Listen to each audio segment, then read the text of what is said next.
گے صافی صاحب، خدشہ ہے رانا ثناء اللہ صاحب کو کہ یہ ملک کو کسی حادثے سے دوچار کر دیں گے، جبکہ پی ٹی آئی کو خدشہ ہے کہ یہ لوگ تو ملک کو ڈیفالٹ کر دیں گے۔ دونوں طرف خدشات اور تحفظات، لیکن سنجیدگی کہیں نہیں دکھائی دے رہی ہمیں۔ اصل خطرے تو یہی ہے جن حضرات کا اور جن پارٹیوں کا آپ ذکر کر رہی ہے۔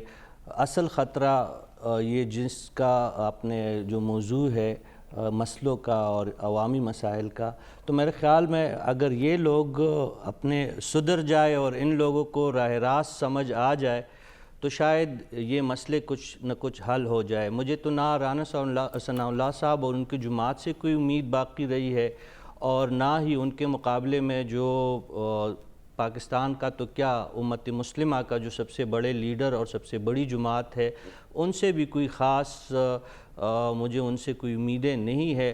لیکن جو مسائل ہے اس کا حل تو بہرحال ہم ہی نے تلاش کرنا ہے، اس ملک میں ہم ہی نے رہنا ہے۔ عام عوام جو ہے ان کے پاس اسکیپ کا کوئی دوسرا رستہ نہیں ہے۔ اور آج میں ایاز امیر صاحب کا کالم دیکھ رہا تھا، تو جو خود انحصاری کی پالیسی پہ ایاز امیر صاحب گامزن ہے، میرے خیال میں اگر سب اسی پہ جائے تو ابھی سلمان غنی صاحب نے محرومی کا ذکر کیا، تو سلمان غنی صاحب احساس محرومی ہمیں ہونی چاہیے۔ ایاز صاحب نے تو اپنا بندوبست کر لیا ہے، ان کو مالٹے کا جوس اویلیبل ہے، جلانے کے لیے ان کے پاس لکڑی موجود ہے، اور سیزن کے لیے اناج بھی۔ صاحب انہوں نے کالا باغ کی نہیں، سبز باغ کی بات کی۔ آپ کالم نہیں، میں ایاز صاحب کی بات کر رہا ہوں کہ آپ نے کہا کہ انہوں نے ماضی کی کچھ احساسی محرومیوں کی ذکر کیا، تو ایاز صاحب کو میرے خیال میں کوئی احساسی محرومی نہیں ہے۔ ہم جیسے لوگ کو اگر احساسی محرومی ہو تو پھر اس کی بات سمجھ آتی ہے۔ بات دراصل یہ ہے کہ یہاں پہ جو اجارہ دار اشرافیہ ہے، ان کا جو مقصد ہے وہ عوام کی خوشنودی نہیں ہے۔ ان کو اپنے لیے ایک خوشامد ٹولہ چاہیے ہوتا ہے، اور انہی کے ذریعے اپنے ایجنڈے کو اور اپنے جو ان کے مقاصد ہے اس کی تکمیل ان کو کرنی ہوتی ہے، اور وہ ہر دور میں انہیں اویلیبل ہے۔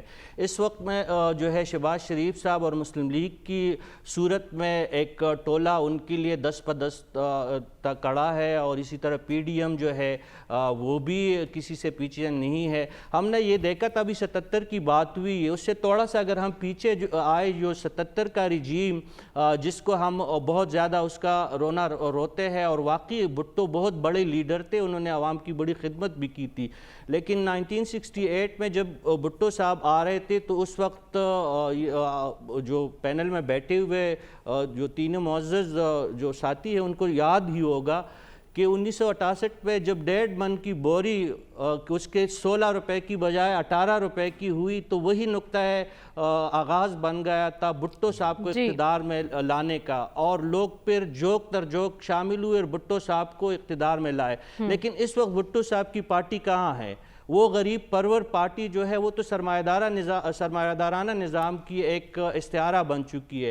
مسلم لیگ کا تو ہم بات ہی نہیں کرتے، ان کے تو جو ایڈم سمتھ اور مارکس جو باقی ان کے جو بڑے بڑے نام تھے اور جنہوں نے معیشت درست کرنی تھی، وہ تو کوئی اور کام بھی ان سے درست نہیں ہو رہا۔ تو میرے خیال میں ترجیحات یہ نہیں ہے، اگر ترجیح آج تو صافی صاحب بھی اس حکومت سے مایوس ہو چکے ہیں۔